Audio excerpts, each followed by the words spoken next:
Good morning बघा, आज आपण मोटर जनरेटर सेटचा थोडक्यात माहिती बघूया. जे की मी तुम्हाला याच्या आधी आपलं मोटर हे डिटेल्स मध्ये झालेलं आहे आणि जनरेटर सुद्धा झालेलं आहे. तर आज आपण शॉर्टकट मध्ये याची थोडक्यात माहिती बघूया मोटर जनरेटरची. वर्कशॉपला मी तुम्हाला मोटर जनरेटर सेट पण दाखवलेला आहे आणि आता आपण त्यानुसार तुम्ही थोडंसं इमॅजिन करा आठवा तिथला मोटर जनरेटर सेट वर्कशॉप मधला.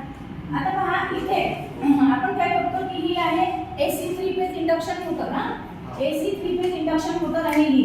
तर हा सिंबल AC चा आहे, M1 मोटर. ठीक आहे.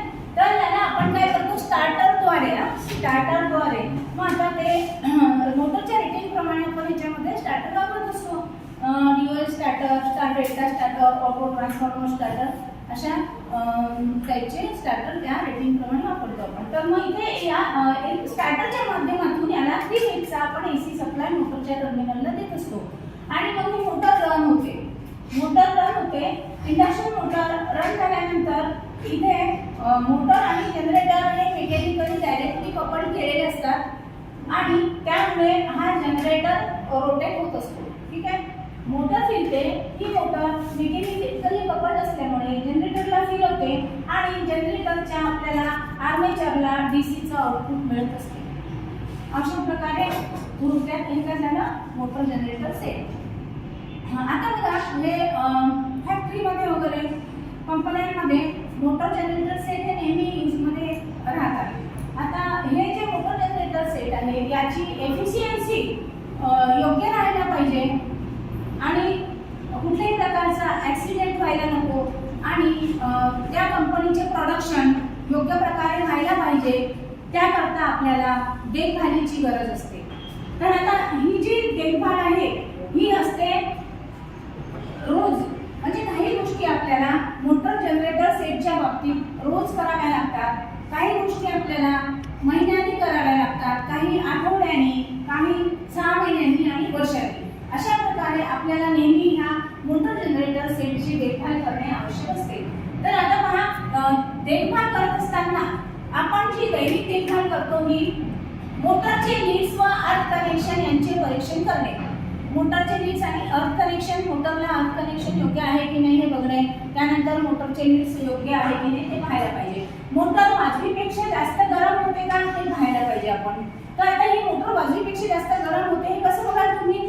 मोटर स्टार्ट झाल्यानंतर थोडंसं मोटरला हात लावून बघायला पाहिजे आपण. जर मोटरला जास्त झटका लागला तर मोटर गरम होते हे आपल्याला कळतं. नंतर नियंत्रण साधनाचे परीक्षण करायला पाहिजे.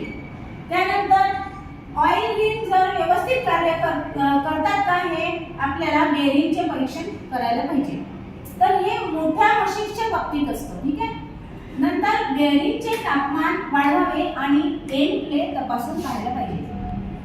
नंतर हे काय झालं आपलं की दैनिक देखभाल. दैनिक म्हणजे रोज दैनंदिन जीवनामध्ये रोज आपण फॅक्टरीमध्ये गेल्यावर ह्या गोष्टी आपण करायला पाहिजे. त्यानंतर साप्ताहिक देखभाल म्हणजे एका आठवड्यातून एकदा पुन्हा आपल्याला काय काय तपासायला पाहिजे मोटरच्या बाबतीत आणि काय काय त्याच्यामध्ये चेंजेस करायला पाहिजे. तर बेल्ट टेन्शन तपासून पाहायला पाहिजे आणि जास्त असेल तर कमी करायला पाहिजे.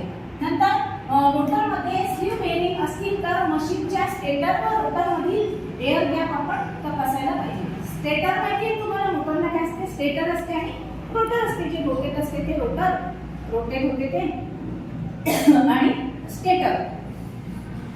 तर यामध्ये एअर गॅप पाहिजे असतो आणि इक्वल युनिफॉर्म एअर गॅप पाहिजे त्यामध्ये. तर तो एअर गॅप आपण तपासायला पाहिजे हर हप्त्याला.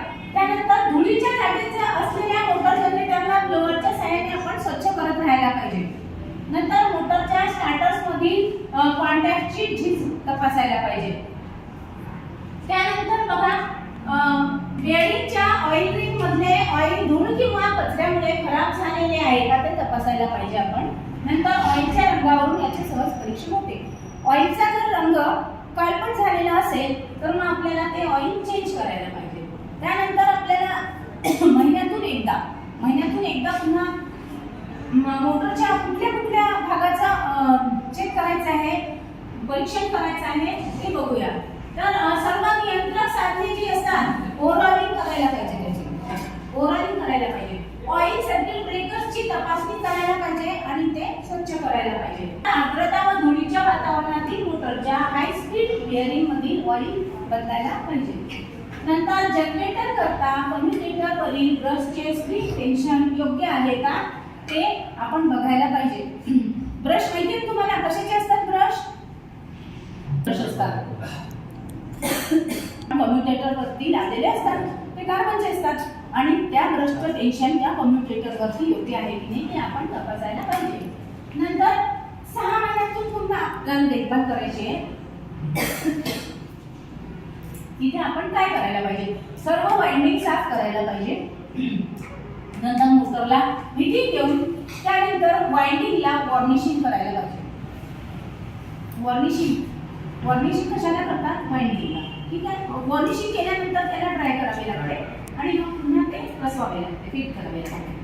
त्यानंतर बॉल बेअरिंग आणि रोलर बेअरिंगचे ग्रीस तपासायला पाहिजे आणि आवश्यक जर वाटलं तर ते ग्रीस बदलायला पाहिजे.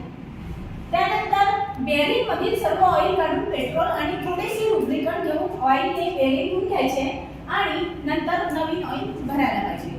फॉर एक्झाम्पल तुम्ही सायकल किंवा गाड्यांचे म्हणजे जर जाम चालली तर काय करता तुम्ही? त्याचे बेअरिंग काढता, त्याला एका बाउलमध्ये घेऊन त्याच्यामध्ये काय करता तुम्ही? पेट्रोल किंवा रॉकेल घेऊन ते क्लीन करता आणि मग त्यामध्ये ऑइल भरता, म्हणजे ते मुवेबल होतं ते व्यवस्थित. बस त्याच प्रकारे आपल्याला बेअरिंग साफ करून आणि त्यामध्ये ऑइलिंग करावी लागते. नंतर कार्बन ब्रशची झीज झाल्यास ब्रशेस बदलून टाकायचे. जे कार्बन ब्रश झालेले असतात वारंवार कम्युटेटर